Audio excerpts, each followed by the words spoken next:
சில மனிதர்கள் என்ன பண்ணுவாங்கன்னா சந்தோஷத்தை காசு கொடுத்து வாங்குவாங்க. நினைக்கிற இடத்துக்கு போகும்போது, நினைக்கிறது நடக்கும்போது, நினைக்கிறதெல்லாம் சந்தோஷமா நடக்கும்போது, நினைச்ச விஷயத்த நினைச்ச நேரத்துல நடக்கும்போதெல்லாம் அது அவங்களுடைய சுதந்திரம்னு முழுமையாக நம்புறாங்க.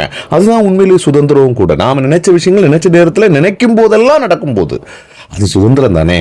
சில நபர்கள் என்ன பண்றாங்க, தங்களுடைய நேரத்தை, தங்களுடைய சுதந்திரத்தை அப்படியே கொடுத்து காசா மாத்துறாங்க.